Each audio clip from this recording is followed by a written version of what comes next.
About 4,500 years ago, in Egypt, one of the world's greatest wonders was created, a marvel that still astonishes humanity today. That wonder is the Great Pyramid of Giza. Standing 147 meters tall, this structure remained the tallest man-made building on Earth for over 4,000 years. It was built using massive stones with a total weight of about 6 million tons. For comparison, the modern world's tallest building, Burj Khalifa, weighs only about 500,000 tons. But the question is, how was it built in such an ancient age without modern technology? There were no cranes, bulldozers, or even wheels back then. Yet, they built something that still stands strong 4,500 years later, withstanding the scorching desert heat, storms, rains, and the erosion of time. So, how was it possible? Let's uncover the mystery of the pyramids. The Great Pyramid, a monument of mysteries. The Great Pyramid of Giza is perhaps the most mysterious structure in human history. Built around 2500 BCE, it held the title of the world's tallest structure for more than 3,500 years. These massive, gleaming white limestone monuments were said to guard the secrets of the dead pharaohs. Historians believe that the Great Pyramid was built by Pharaoh Khufu, also known as Cheops, around 2560 BCE. Khufu was the second king of Egypt's fourth dynasty during the Old Kingdom. His reign is still debated. Some say 23 years, others 34, and some even claim over 60 years. The pyramid stands on the west bank of the Nile River.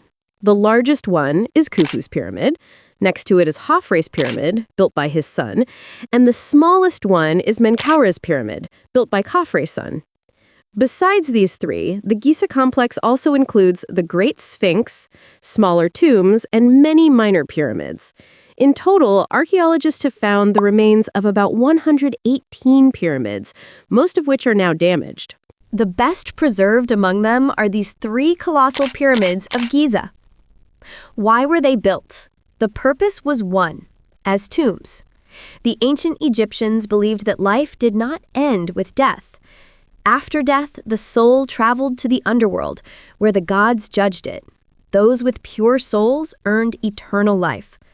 So, pharaohs prepared for their afterlife while still alive, building grand tombs filled with food, jewelry, furniture, clothes, and treasures. Their bodies were mummified and placed inside wooden or stone coffins, known as sarcophagi. But how do we know the pyramids were actually tombs? Firstly, inscriptions found inside other pyramids clearly describe this burial practice. Secondly, most pyramids in Egypt and Sudan were indeed used as royal tombs. However, inside the Great Pyramid of Giza, no mummy or treasure was ever found, only an empty coffin. Historians believe that the tomb was looted soon after Khufu's death.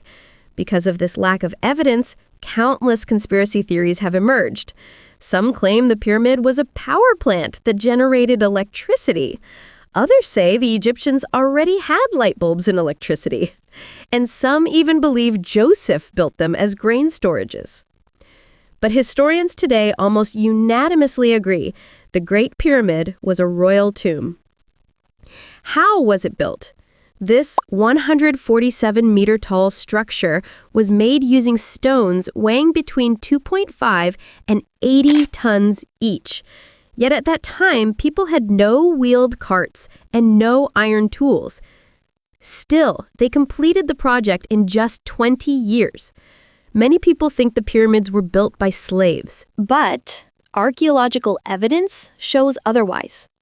They were built by skilled laborers and engineers who were well-fed, well-treated, and lived nearby.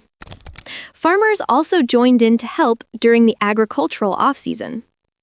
About 20,000 to 30,000 workers labored for 10 hours a day. They used around 5.5 million tons of limestone, 8,000 tons of granite, and 50,000 tons of mortar. The stones were quarried nearby, and some were transported by boats from southern Egypt. To cut the stones, they used copper tools and hard dolerite stones. They also used wooden wedges soaked in water. The wood expanded and cracked the rock. As for transportation, it's believed that stones were floated on boats and then dragged on sledges over wet sand. Ancient drawings show hundreds of men pulling a massive statue while a man pours water in front of the sledge. Modern experiments confirm that slightly wetting sand reduces friction, making heavy loads easier to move. Then comes the question, how were the stones lifted so high? One theory says they built ramps, long, sloping paths that gradually rose as each layer was completed. Another suggests they used levers, similar to the shadoof, a device used to lift water from the Nile.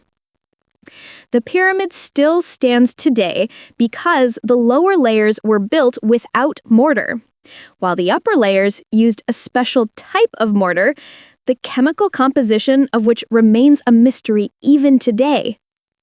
Finally, the outer surface was covered with smooth, white limestone, making the pyramid shine brightly in the sunlight. Though most of it has worn away, the top of Khafre's pyramid still retains some of its original shine. The precision of the pyramids. Another astonishing fact, the pyramids are aligned almost perfectly with the cardinal directions, north, south, east, and west. The margin of error is just 1/15 of a degree. How did they determine direction without a compass or GPS?